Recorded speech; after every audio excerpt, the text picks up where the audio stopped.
Welcome back to LTS. Let's talk sports. Now, we go from water polo action into Small Goal Champions League 2014. And on set with me is the Councillor for Belmont East, Darryl RajPaul, and the Coordinator for Belmont, Mathews. Gentlemen, welcome to the program. Thank you. Thanks for having us. Right, so Small Goal Champions League 2014. How long has this been happening though?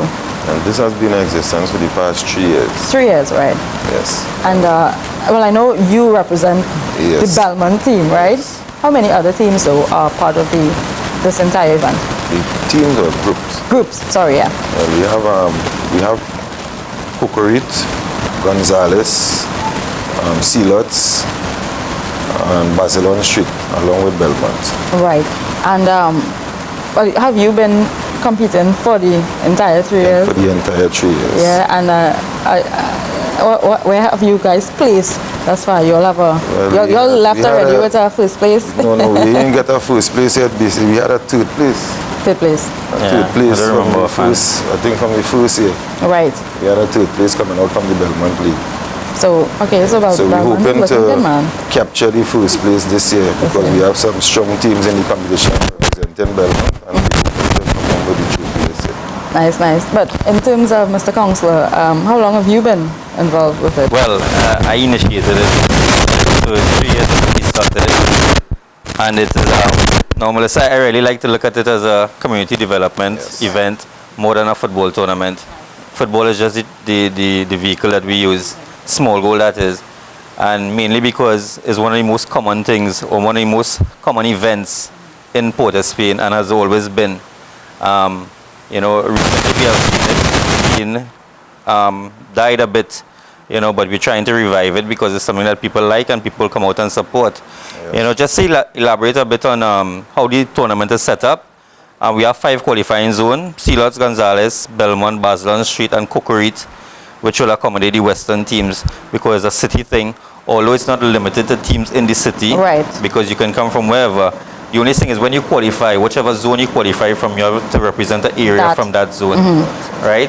So you might find teams that come out of Belmont might represent St. Barb's, or they might represent Belmont Valley Road, and teams from Gonzales will represent their zone. Yeah, so they represent their zone kind of thing.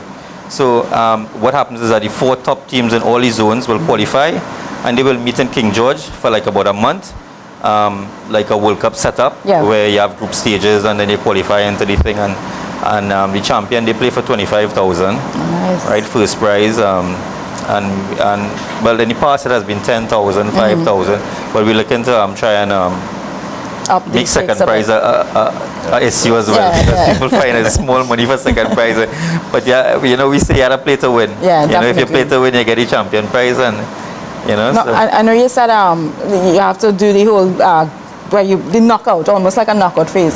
So that means that an event is, what is the date of the event again? It's, well, King George, we don't have a definite date as yet, because as it is now, we have 3 zones that are active, which is Barcelona Street, Belmont, and Cucurit. They are ongoing now. Right. Sealots have already completed their zone, and we have 1 more zone to complete. So we don't have an exact time. It's going to be in August. Right. It's going to start in August. So how long? So then, when did it really start, though? It started around March, somewhere around March, April. And that date was because of the amount of teams that you had to... Well, it's more about the timing, and what we try to do is get a couple zones play at the same time, and so that we're able to monitor it properly, to the best, and make sure that everything runs as smooth as we would like it to run, and so it started in March, and it will end somewhere in September. Right. So it keeps going until the winner lifts that trophy and takes the prize. Yeah. Also, the Port of Spain the city of Port of Spain is celebrating its 100th anniversary. So everything we do, we're trying to do a little more this year. Right. And what we have done this year is we are trying to include an under 14 age group, where well, we have had 2 zones accommodating this, Sealots being one and Belmont being the other one. So we're going to try and incorporate the under 14s somewhere along the way. I mean, King George is a big stage. Everybody likes to come and play. I mean, and everybody is so we're going to try and accommodate them as well this year. In terms of the teams themselves preparing, is that something that the community itself has to get together? They have to pull the players, organize the team for themselves? Yeah. Well, it's not that hard. I mean, Right. we could tell you about Belmont Zone and just how it's in a nutshell. They just came. Basically, the areas and them, the teams try to come from the areas, the little locations that in Belmont. So you might find you get a team from Bella Road, you get a team from Chinatown. Right. So they come together, themselves to organize the teams and register in the competition. Right. And they take it from there and into the qualifying zone. That's what I mean. We have a lot of talent out there, Yes. because if you're saying that they all already have their teams. Yes, Definitely. and by far extension now we trying to implicate the under 14s. Right. Well, they now are bringing out the younger ones To represent the zone. the same areas and them basically. Yeah. So the under 14, are they also going to be competing for the prize, or that's going to be separate? That will be a Okay, separate yeah, prize. because I know it was about to be a little battle. Yeah, but mind you, there are some under 14s, so they could play in that bigger zone. And I don't think the older guys might take to take into that. Well, what we do, we try to break it down into 2 age brackets. With Right. youths and them, we have like from 15 to like 11. Right. And we have like from 11 and under. Right. So the little ones and them wouldn't get too much rough up from the bigger ones. Right, and them. right, So we right, have them right. in a separate category to the other bigger ones and them, and they all will be paying for a prize at the end of the Nice, day. nice. And of course, if you win, well, you go to represent your zone. Yes. Everybody comes out to support. At the end of the day, it's not a, Yes, well, we didn't make it, so. A lot of support Yeah. in the zone that we Belmont, run there in Belmont. We have a lot of people coming out. Everybody was yearning for the competition. It landed. Right. Everybody supports it. And what was the name of the team that made it out for the Belmont That came on third, Massacre. Massacre? Yeah, but also in the first year there was the Belmont team won. Fire came out of Belmont. Yes, because Fire had also came out from Belmont. So another day was from another area, but they played in Belmont, qualified in Belmont, and they represented Belmont, and they were the first winners Of the actual. of the Champions League. Big small goal team named Fire. Big up to pitch road and Fire. Yeah. Well, that's good, man. So you see Belmont is doing Yes, well. I don't know, the people and them, they come out and they support the football and thing in a nice, friendly way. Right. And I mean, we don't have no set of problems and thing within the area. And if even still that's occurring, we just try to deal with it in a particular way, because I am also a member of the Trinidad and Tobago Regiment. Right, okay. Right, and so I just think about security first, At the end. At the end, like always. So we do things in a particular way to ensure that the zones and then Right. safe. So keep that structure in order to make sure, to ensure. Feel comfortable to come and watch the football. The participants who come out and play, they can feel comfortable to play and anything without anything. Now, RajPaul, I know you kind of touched on it earlier on in terms of as you were the founder, if I would say, of the event itself.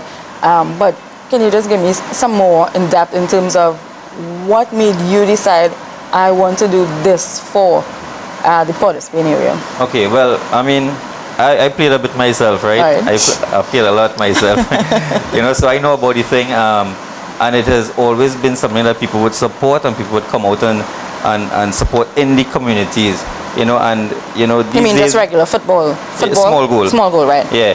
But the way how things are these days, we have a lot of borderline issues, and if you would notice that all the zones are in so-called hotspots, and what we try to do is try to bring an ease to the areas, a little ease of tension in the areas, because long ago people would come out and small goal would play on every corner in Belmont. I grew up in Belmont and Picton, and almost every corner there was small goal. I mean, when I was living in Picton, every weekend they would have a small goal competition somewhere in the quarry. Right. And me and my friends who live in an area would go all over the quarry, and you don't see that happening anymore because of these borderline issues. And it's just to bring some kind of ease to the tensions in these areas and to get people to come out. I mean, the support is unbelievable. Right. I mean, if you come up in Belmont, I mean, our team just bring on rhythm sections, and and as we say, if we figure that something is not right, or something is being somebody's trying to do something, we're going to try and get into it and try and support that cause. you know what I mean. So and as I say, funding under local government, there's no funding for sport, which has to be changed, right? Because I mean, me as a councillor, if these little small teams in the area come to me for some kind of support. There's no way I can help them.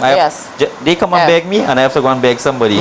You know, so I mean, under local government, there should be some kind of funding for sport, and we should be able to do more things like this. I mean, we would love to do more things. We would love to do basketball, netball, cricket. Open it up, you know, and do a lot more things to accommodate a lot more people. But when the funding is limited, you know, what I said is that we would look for something that is most common, and you know, because the money is limited. Right. You know.